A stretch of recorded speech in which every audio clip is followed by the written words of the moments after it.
কেউ বলে পাথর সম্রাট, কেউ বলে পাথর মাফিয়া। গোটা বীরভূমে তার নাম মোটামুটি এক ডাকে চেনে সবাই, টুলু মণ্ডল। জেলায় কান পাতলে শোনা যায় এই জেলার বিভিন্ন খনি থেকে তোলা পাথরে কার্যত টুলু মণ্ডলের নাম লেখা থাকতো। কারোর জো ছিল না তার নজর এড়িয়ে পাথরের লরি ক্রাশার থেকে নিয়ে যাবে। এভাবে একাধিপত্য কায়েম করেই বীরভূমে নিজের অপরাধ সাম্রাজ্য বিস্তার করেছিলেন তিনি। বুধবার উদ্ধার হওয়া নগদ এবং সোনার পাহাড় সেই হিমশৈলের স্রেফ চূড়া বলে মনে করছেন তদন্তকারীরা। কিন্তু এই সাম্রাজ্য থুড়ি এই ক্রাইম সিন্ডিকেট টুলু মণ্ডল তৈরি করেছিলেন কি করে? স্রেফ এক ব্যবসায়ীর পক্ষে কি এত বড় সিন্ডিকেট চালানো সম্ভব? রাজনৈতিক হেভিওয়েটদের হাত মাথায় না থাকলে কি এত দাপট হতে পারে? টুলু মণ্ডলের উত্থানের নেপথ্যে কাদের কাদের হাত ছিল? স্থানীয় বাসিন্দা এবং বিজেপির দাবি টুলু মণ্ডলের উত্থান মূলত তৃণমূলের জমানায়। বিজেপির অভিযোগ 2011 সালে তৃণমূল ক্ষমতায় আসার পর অনুব্রত মণ্ডলের হাত ধরে উত্থান হয় টুলু মণ্ডলের। পরবর্তী সময় রাজ্যের অন্যতম বড় পাথর ব্যবসায়ী হয়ে ওঠেন তিনি। 2016 সালের পর টুলুর উত্থানের গতি ছিল রকেটকেও হার মানানোর মতো। বিজেপির অভিযোগ শুধু অনুব্রত মণ্ডল নন, পরবর্তী সময় হাসনের বিধায়ক কাজল শেখের ঘনিষ্ঠ হয়ে ওঠেন টুলু। সেই সময় পাথর ব্যবসার পাশাপাশি কন্ট্রাক্টরিতেও নামেন। টুলু মণ্ডল খুব সাধারণ পরিবার থেকে খুব সাধারণভাবে উঠে আসা লোক। সেই টুলু মণ্ডল যেদিন থেকে তৃণমূলের এজেন্ট হিসেবে দায়িত্ব পেল, বীরভূম জেলার এজেন্ট তথা পশ্চিমবাংলারও এজেন্ট রাজ্য সরকারের, সেই এজেন্ট হিসাবে দায়িত্ব পাওয়ার পর পুরো পাথর সাম্রাজ্য তার হাতের মুঠোয় চলে এলো। এবং সেই সময়ে বীরভূমের মুকুটহীন সম্রাট ছিলেন বীরভূম জেলার সভাপতি কেষ্টবাবু ওরফে অনুব্রত মণ্ডল। সবই টাকার উৎস হচ্ছে টুলু মণ্ডল। আসল মাথা কে কে এটাকে ধরা হোক। 2009 থেকে বীরভূমের তৃণমূল সাংসদ শতাব্দী রায় বিদ্রোহ করে এখন তিনি এনসিপিআই-তে নাম লিখিয়েছেন, যে এনসিপিআই এখন বিজেপি নেতৃত্বাধীন এনডিএ শরিক।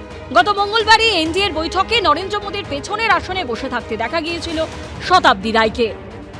আমি তো যেটা অ্যাপ্রিহেন্ড করছি, বেশ 2-3 জন ইনফ্লুয়েন্সিয়াল লোক তারা জড়িত রয়েছে।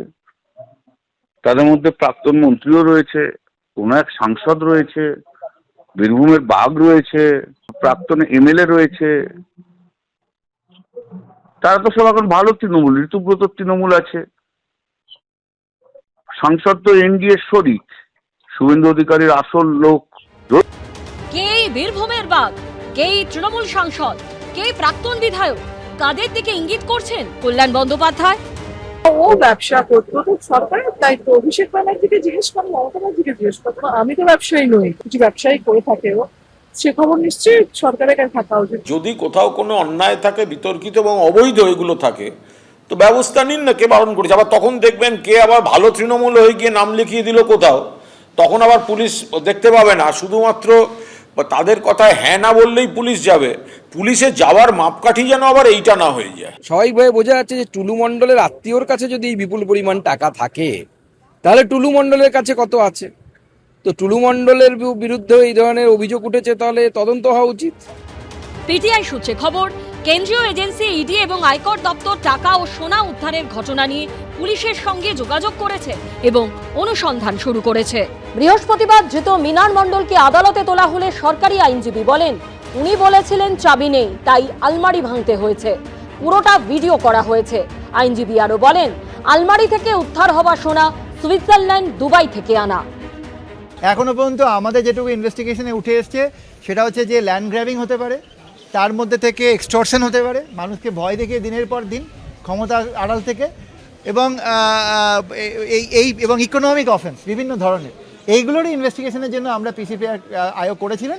আমরা পাথরের খাদান এবং বালি খাদান সমস্ত কিছুকে ইনভেস্টিগেশনের পার্টে রেখে ইনভেস্টিগেশন এগোনো হয়। তৃণমূল দলের জন্ম দিয়েছে আরএসএস, এ কথাটা আমরা ধারাবাহিকভাবে বলে আসছি। আরএসএসের যে মূল কার্যক্রম তা হচ্ছে ধর্মীয় বিভাজন এবং অন্ধ কমিউনিস্ট বিরোধিতা।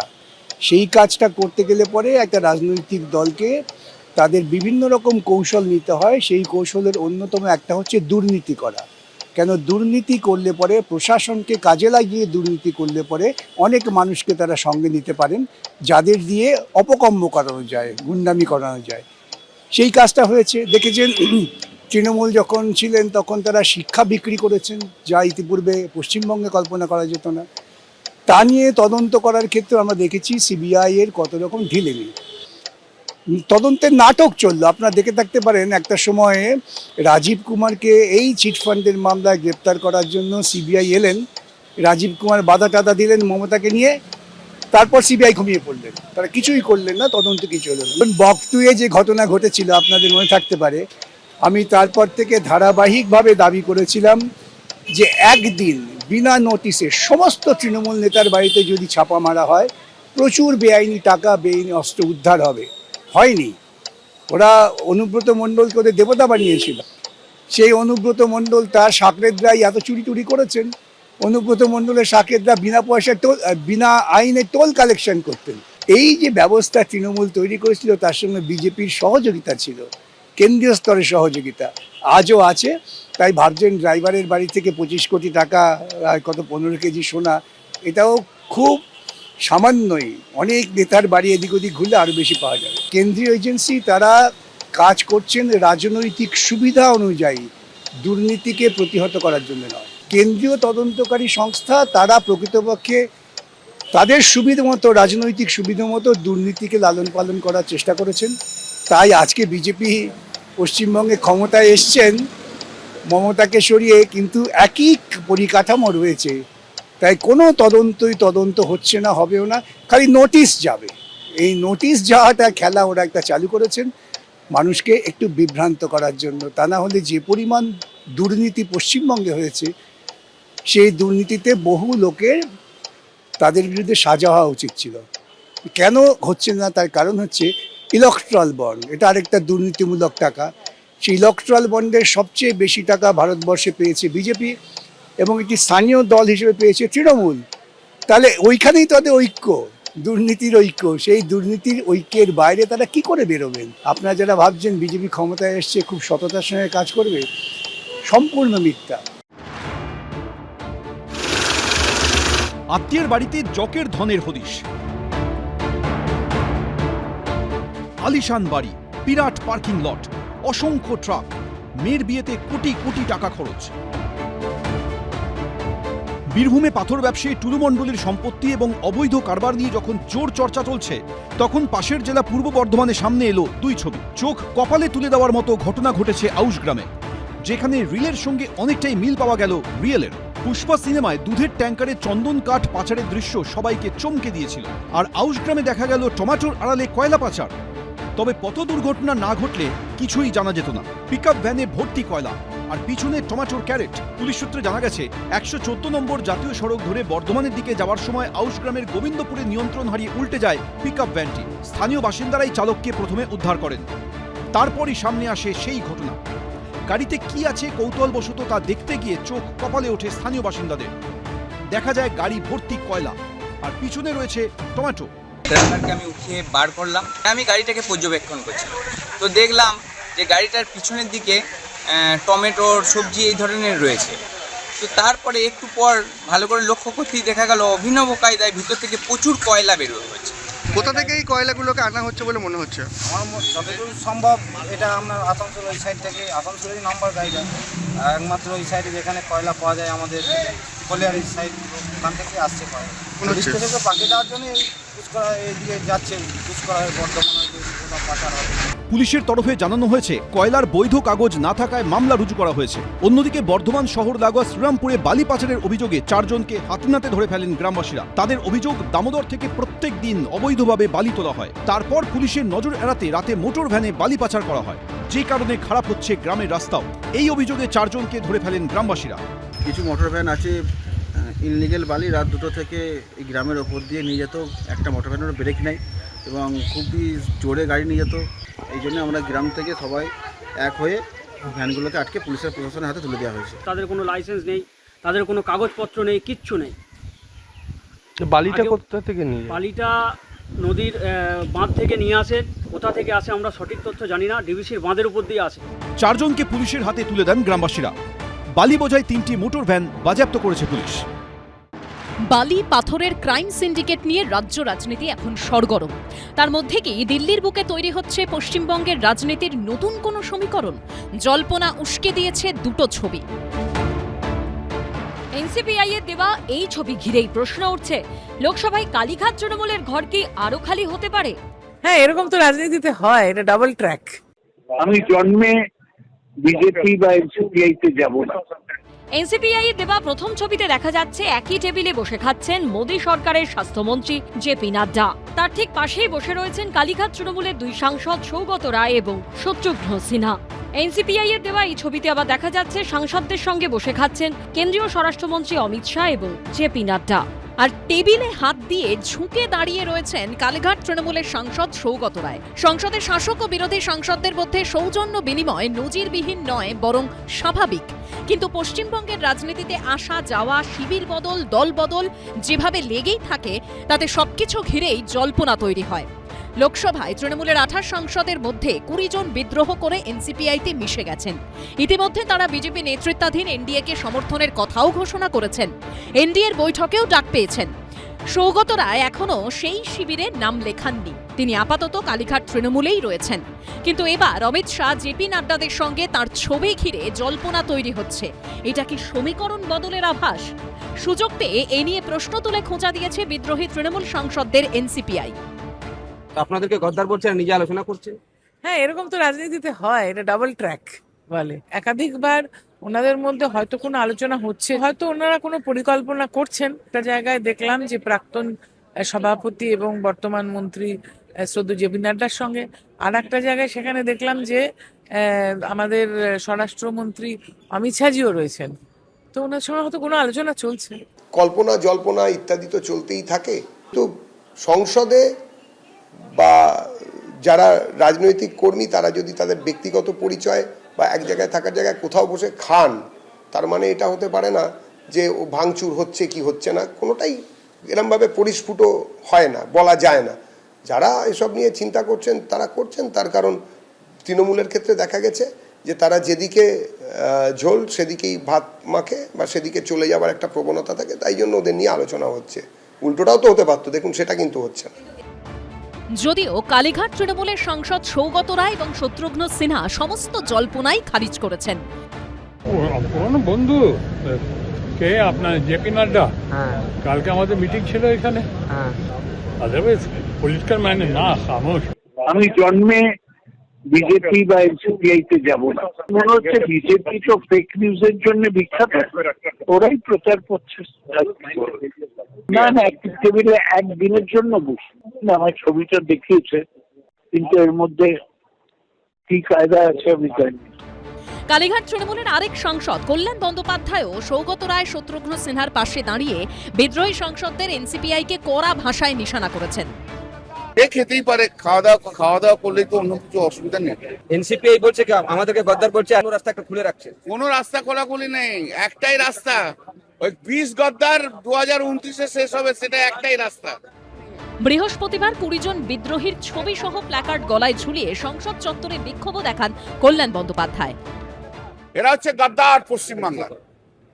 এই পশ্চিমবাংলার গদ্দাররা পশ্চিমবাংলায় তৃণমূল কংগ্রেসের থেকে বিজেপির বিরুদ্ধে ভোট নিয়েছিল, এবং সে বিজেপির বিরুদ্ধে ভোট নিয়ে 4th মের পর পাল্টি খেয়ে এনসিপিআই হয়ে এখন বিজেপির সঙ্গে রয়েছে। তা এরা বেইমানিটা কার সঙ্গে করলো? বেইমানিটা তো করলো বাংলার মানুষের সঙ্গে। বাংলার ইতিহাসে, রাজনৈতিক ইতিহাসে এই 20 জনের কলঙ্কিত নাম থাকবে, কেউ আটকাতে পারবে না। কল্যাণ ব্যানার্জি একা কেন ধর্ণা দিচ্ছেন?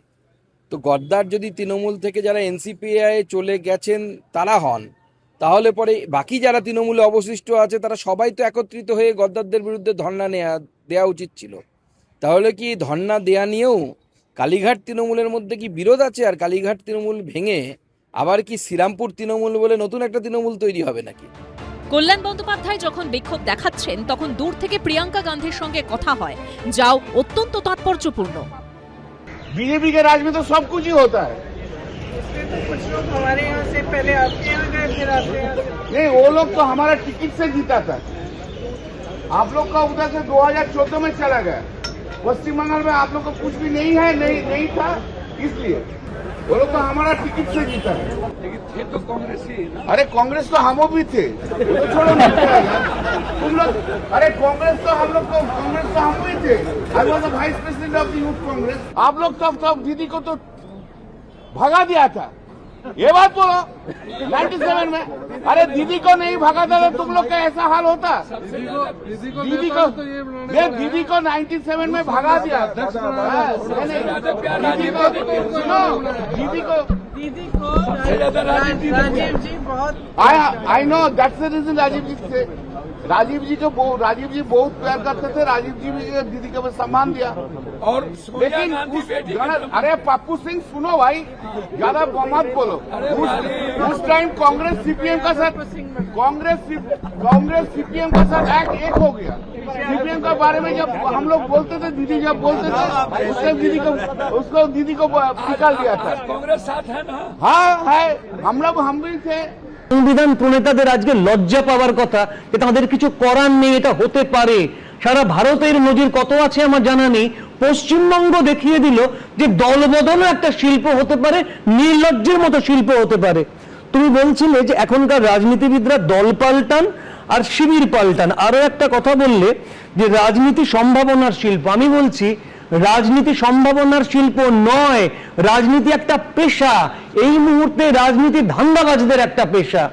আমি শুনেছি যারা এই শিবির বদলাচ্ছেন তাদের মধ্যে অনেকেই নাকি আইনজীবী। আমি নাম করে করে বলতে পারি, তার মধ্যে সব্যসাচী দত্ত যেমন, তেমন জ্যোতিপ্রিয় মল্লিক, চন্দ্রিমা ভট্টাচার্য। তোমাকে আমি জিজ্ঞাসা করি, আচ্ছা এনারা আইনজীবী হিসেবে ওই লাল আলো জ্বলা গাড়িটা চড়তে পারতেন, কোটি কোটি টাকা রোজগার করতে পারতেন, এরোপ্লেনের বিজনেস ক্লাসে উঠতে পারতেন, উঠেছেন। কারণ এই রাজনীতিতে আজকাল কম মেধার মানুষেরা অনেক বেশি উপরে উঠতে পারে, স্যালুট পেতে পারে পুলিশের। যে পুলিশ কদিন আগে তাদের স্যালুট করতে, এখন সেই পুলিশই তাদের ঘাড় ধরে নিয়ে জেলে ভরে আর ডিমের হাত থেকে বাঁচাবার চেষ্টা করে। সুমন, একটা ভোট হোক তো, আজকে একটা ভোট হোক। আজকে যারা বলছে তারা তৃণমূলের মধ্যে কেউ কালীঘাট তৃণমূল বা ঋতব্রত তৃণমূল, একটা ভোটে জিতে তারা দেখাক তো এরা জিতবে। মনে রেখো 2,40,00,000 লোক কিন্তু তৃণমূলকে ভোট দিয়েছিল, অর্থাৎ তৃণমূলের একটা বড় ভোট কিন্তু রয়েছে। আজকে তারা কপাল চাপড়াচ্ছেন যে কাদের তারা ভোটে জিতিয়েছেন।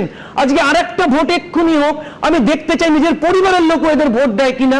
কথাটা হচ্ছে যে তৃণমূল কংগ্রেসের যে অস্তিত্ব যে অবস্থায় আছে, আমরা তৃণমূল কংগ্রেসকে নিয়ে কেন আমরা বিজেপি থেকে আলোচনা করব? আমরা কেন করব? আমরা ওদের দলের কি হলো, কে গেল, কি থাকলো, কিচ্ছু নয়। আমরা সিপিএম সম্পর্কে না আলোচনা করতে হতো না যদি না 3.5 ঘন্টার মধ্যে ওই দল থেকে নিয়ে আপনি টিকিট দিতেন 3 জনকে রাজ্যসভায়। আমি এটা যদি না আপনি তো উত্তর দেবেন, যদি না পদত্যাগ পত্র পাঠানোর সঙ্গে সঙ্গে তাকে ভূপেন্দ্র যাদবের বাড়িতে তৃণমূলের সাংসদকে দেখা যেত, যদি না স্পিকারের সঙ্গে দেখা করার আগেই প্রায় 20 তৃণমূল সাংসদ ভূপেন্দ্র যাদবের বাড়িতে গিয়ে মিটিং করতেন। না, আমি এই 3টে ঘটনা না হলে আপনাকে জবাবও দিতে হতো। আমি এটার উত্তর দেবো। আমরা 2021-এ তোমার মনে আছে আমরা 77 থেকে 2 জন যারা লোকসভা সদস্য ছিলেন পদত্যাগ করার পর 75 হলো। 5 বছরে 10 জনের বেশি তৃণমূল কংগ্রেস ভাঙাতে পারেনি। আর সেই 10 জনের যতজনকে আবার টিকিট দিয়েছিল কেউ জেতেনি, সবাই হেরেছে, একজনও কেউ জেতেনি। তো তার কারণ হচ্ছে এরা যারা যাচ্ছেন তারা সবাই জেতার জন্য যাচ্ছেন নাকি? তারা নিজেদের সুরক্ষিত রাখতে যাচ্ছেন, এরা জাস্ট সার্কাসের এরা সার্কাসের যে জোকার। এদের নীতিভ্রষ্ট, এরা আদর্শহীন রাজনৈতিক ব্যবসাদার। ব্যবসা করার জন্য এরা সব দোষ বেচারা জোকারের। আর রিং মাস্টার তিনি কিছু জানেন না, ভাজা মাছ উল্টে খেতে জানেন না, ভাজা পনির উল্টে খেতে জানেন না। কি করবে তারা, কি করবে, কোন দিকে যাবে সেটা নয়। আমি বলছি, তুমি যেটা বলছো দিল্লিতে, আমি তৃণমূল দলের যতজন এমপি আছে, যতজন রাজ্যসভায় বা লোকসভায় আছে, এমনকি তৃণমূল কংগ্রেসের যারা এবার বিধানসভায়ও জিতেছে, একজনেরও ইন্ডিপেন্ডেন্ট হিসেবে নিজের বুথে জেতার মতো তাদের ক্ষমতা নেই, একজনেরও নেই। তাই আমার লোকসভার বাধ্যবাধকতার জন্য, আমার রাজ্যসভার বাধ্যবাধকতার জন্য কেউ যদি আমাদের সঙ্গে সমর্থন করতে চায়, আমাদের অসুবিধাটা আমরা 2/3 হতে হবে, সেই জন্য প্রয়োজন। আমার নিতে আমাদের অসুবিধা কিছু নেই। কিন্তু পশ্চিমবাংলার বিধানসভার ক্ষেত্রে যদি আমি বলি, আমরা 2008-এর আগে দাদা আপনার নিতে অসুবিধা নেই, আমাদের দেখতেও অসুবিধা ছিল না যদি সংকল্পপত্রে বলে দিতেন কি কি ক্রাইটেরিয়া থাকলে একজন মানুষ ভালো তৃণমূল হতে পারে আর কি কি ক্রাইটেরিয়া থাকলে একজন মানুষ খারাপ তৃণমূল হতে পারে। আপনি বলবেন সুকান্ত মজুমদার ভোট প্রচারে বললেন প্রকাশ চিক বড়াই হচ্ছে গরু পাচারকারী, তাকেই তো রাজ্য সভায় পাঠাচ্ছেন, তাহলে কে ঠিক? সুকান্ত মজুমদার মিথ্যা বলে একজন মন্ত্রী, তিনি ওখানে গেছেন, ওখানকার যে ইনফরমেশন ওর কাছে তুলে দেওয়া হচ্ছে তার ভিত্তিতে বলেছেন।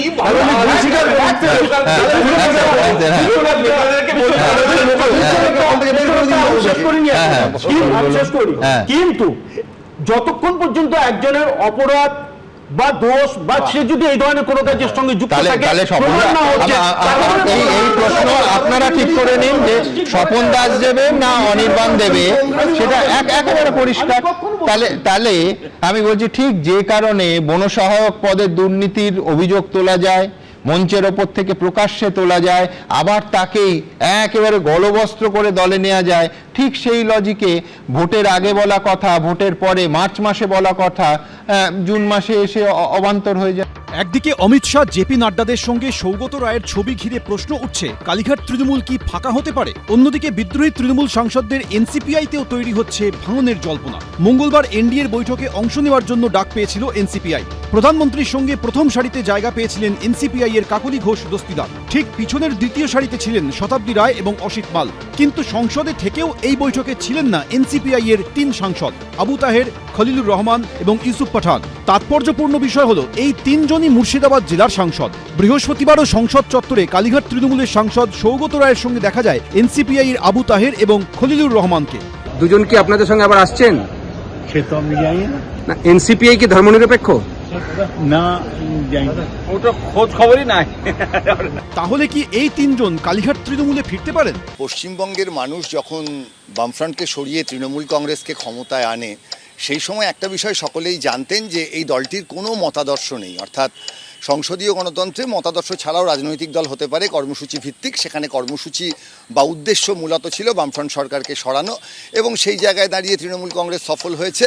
কিন্তু বাংলার মানুষ যাদের ওপর লগ্নি করলেন ক্রমাগত তাদের নির্বাচিত জনপ্রতিনিধি হিসেবে, সেই জায়গায় তারা যেটা মুশকিল করলেন সেটা হচ্ছে মতাদর্শ না থাকার ফলে এই দলটি যখন ক্ষমতার থেকে চলে যাবে, তাদের যারা নির্বাচিত জনপ্রতিনিধি তারা যখন খুশি যে কোনো দলে চলে যেতে পারেন, কারণ কোনো রাজনৈতিক ভাবনা নিয়ে তারা তৃণমূল কংগ্রেস করেননি। এবং এটা আগের থেকে জানা ছিল, এবং এবারের বিধানসভা নির্বাচনের পরবর্তী সময় আমরা দেখেছি তাদের বিধানসভায় জয়ী 80 জনের মধ্যে 60 জনের মধ্যেই আলাদা দল করে চলে গেছেন, এবং তাদের বিজেপির সঙ্গে যে একটা দহরম মহরম আছে এটা বোঝা যাচ্ছে। এবং লোকসভাতেও তাদের 28 জনের মধ্যে 20 জন, একজন মারা গেছেন লোকসভায়, এবং এই 20 জন অন্য দল করেছেন, এনসিপিআই আমরা যেটাকে বলছি। এবার সেই জায়গায় দাঁড়িয়ে তারা তো অন্য দলে গেলেন, এবার এনসিপিআই যে করলেন সেইখানে দাঁড়িয়ে তাদের এবার আলোচনা হচ্ছে তারা সরাসরি বিজেপিতে যোগ দেবেন নাকি তারা আলাদা একটা দল করে থাকবেন। এবার মূল জায়গাটা কি, যে জায়গাটায় বারবার করে মকারি অফ ডেমোক্রেসির কথাটা আসছে, সেটা হচ্ছে যে বিজেপি তাদের তৃতীয়বারে 240টি আসন পেয়েছিল, একক সংখ্যাগরিষ্ঠতা ছিল না, অন্যদের নিয়ে তারা সরকার গড়েছেন। এখন তারা 2/3 দিকে যাওয়ার চেষ্টা করছেন, কারণ আমাদের সংবিধান চায় যে 2/3 সংখ্যাগরিষ্ঠতা থাকলে তবেই সংশোধনীটা করা যাবে। এবার এক দেশ এক ভোট আসনের সংখ্যার পরিবর্তনের জন্য তাদের 2/3 সংখ্যাগরিষ্ঠতা লাগছে। এইবার এই 20 জনের মধ্যে 3 জন আছেন, আপনি জানেন বোধহয়, আবু তাহের আছেন, ইউসুফ পাঠান আছেন, যারা কিন্তু আবার সংখ্যালঘু সম্প্রদায়ের। তারা সরাসরি বিজেপিতে গেলে তারা যেখান থেকে নির্বাচনে জিতেছেন তাদের সেখানে ঠিক কী ধরনের রিপারকেশন হবে তারা বুঝতে পারছেন না। ফলে এই গোটা বিষয়টি যে জায়গায় গিয়ে দাঁড়াচ্ছে সেটা হচ্ছে গণতন্ত্রের যে একেবারে ফান্ডামেন্টাল বা মূলগত জায়গা, সেই জায়গাটি সম্পূর্ণভাবে গুলিয়ে যাচ্ছে। কারণ মানুষ যে কারণে যাদের ভোট দিয়ে যার বিরুদ্ধে দাঁড় করিয়ে জিতিয়েছেন তারা সম্পূর্ণভাবে তার উল্টো দিকে চলে যাচ্ছেন। বিজেপির ক্ষেত্রে এদেরকে প্রয়োজন, এবং এদেরকে প্রয়োজন এই কারণে যে তারা তো অবশ্যই তাদের যে আদর্শগত জায়গা সেটা কেউ মানতেও পারেন নাও মানতে পারেন, সেইখানে তারা বারবার চাইছেন 2/3 পেতে এবং তারা যে কাজগুলো করতে চান করতে। সেই জন্যে তারা গণতন্ত্রের যে সাবভার্সান, যেটুকু গুলিয়ে দেয়া, সেটা হলেও তাদের কোনো ক্ষতি নেই, যেন একটা বড় ভালো কাজের উদ্দেশ্যে কিছু খারাপ কাজ করা যায়। এবং এই আমাদের পশ্চিমবঙ্গে বা ভারতবর্ষে দলবদল বহুদিনই আছে। তৃণমূল পশ্চিমবঙ্গে আসার পর দলবদলটা একেবারে ছেলে খেলার পর্যায়ে চলে গেছে।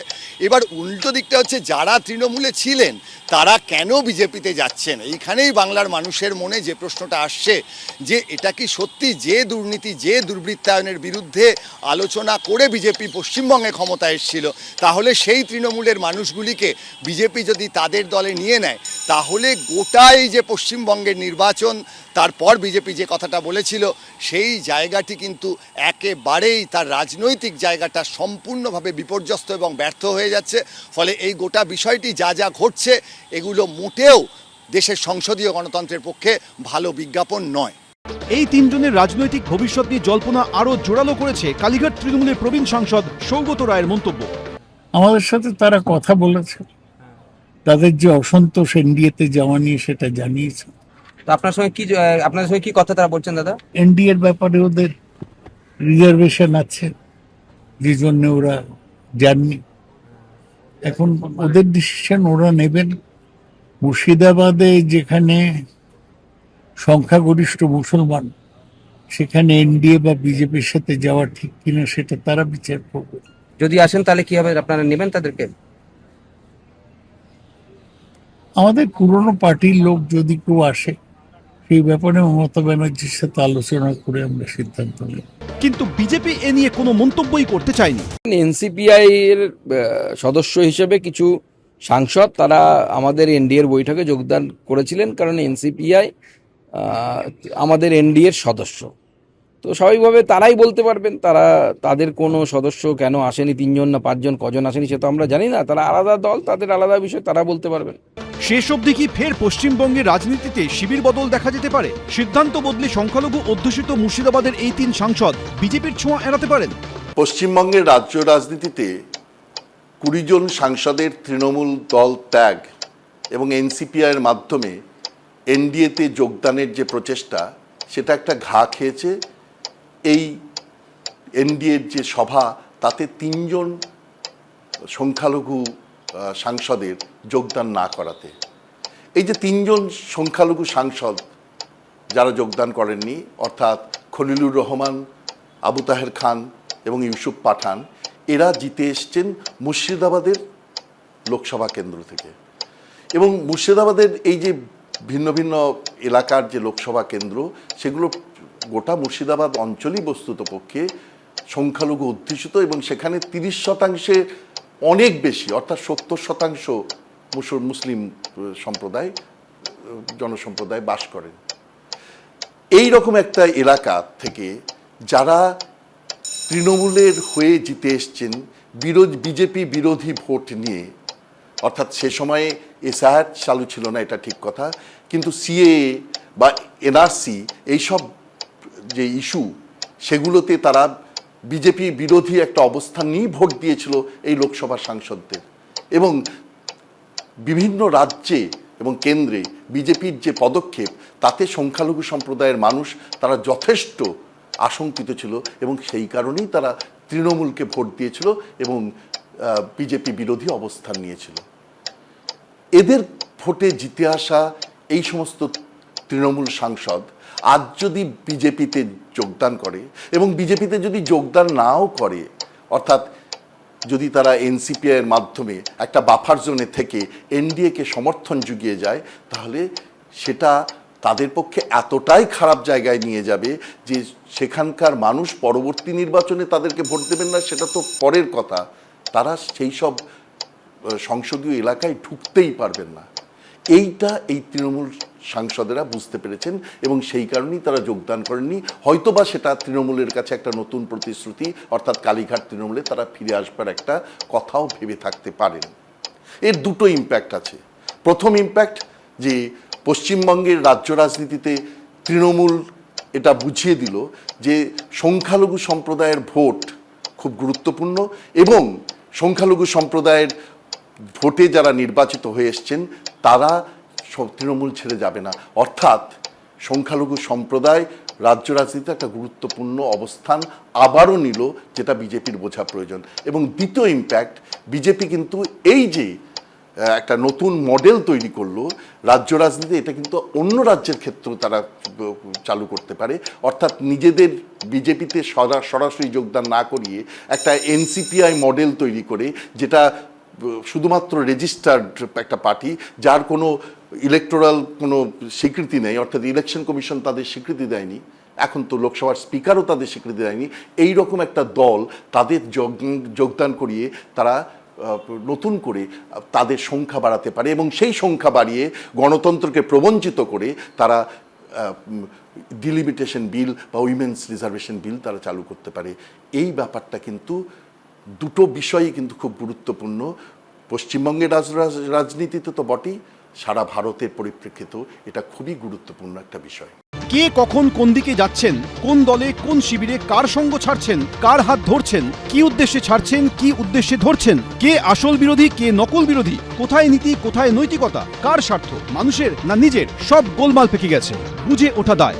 সম্প্রতি স্ত্রী ও 2 ছেলে ইডির নোটিশ পাওয়ার পরই কালীঘাটের সঙ্গ ছেড়ে ঋতব্রত তৃণমূলে যোগ দিয়েছেন মদন মিত্র, নিজেও ইডির সামনে হাজিরা দিয়েছেন, তার গলায় এখন হেঁয়ালি।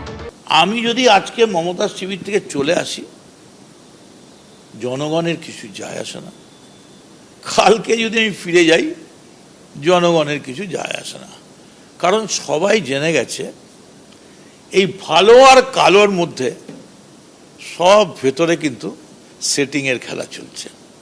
সেটিংয়ের খেলা, একদম সেটিংয়ের খেলা, এবং এমন সেটিংয়ের খেলা তুমি আজকে যাকে দেখবে কুখ্যাত অপরাধী বলে ছবি স্টেশনে স্টেশনে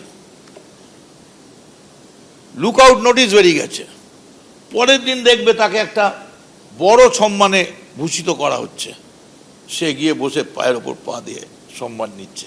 শিবির বদল নিয়ে কি তাহলে কিছু ভাবছেন মদন মিত্র? আমরা কেন বদল করেছিলাম, যে মমতা বন্দ্যোপাধ্যায়ের একটা ন্যূনতম মানে কি বলবো, দুঃখ হোক, আক্ষেপ হোক, যে কেন আমার পুরনো লোকগুলো চলে যাচ্ছে, যারা আমায় দেখলে ভগবান বলে মনে করতো তারা কেন আজকে আমার সাথে থাকছে না। তাতে দেখলাম যথা পূর্বম তথা পরম। আমি এটা খোলা মনে বলছি, যে দায়িত্ব আমাদের রাজনীতিবিদদের পালন করা উচিত, বিশেষ করে অপোজিশনের, কারণ অপোজিশন হচ্ছে ইনকামিং আর রুলিং হচ্ছে আউটগোয়িং, এটাই হচ্ছে গণতন্ত্রের নিয়ম। সেখানে আমরা রোজ বিকেলবেলা একটা এতে বসি, ফেসবুকে কিছু কিছু ভাষণ দিই, মানুষ কিন্তু পলিটিশিয়ানদের ওপর মানে আস্তে আস্তে ঘৃণায় ভরে যাচ্ছে। তারা বাড়িতে বিয়ে বাড়ি হলে আগে ফার্স্ট নাম হতো এলাকার নেতাকে, এমএলএকে, এমপিকে, তাকে ডাকো, এখন বলে ওকে ডাকবি, ওকে ইডি ডেকেছিল, তারপর ও তো সেই পলিটিক্যাল বা দুর্নীতিতে আছে। সব মিলিয়ে পশ্চিমবঙ্গের রাজনীতিতে এক জটিল পরিস্থিতি। এবিপি আনন্দ।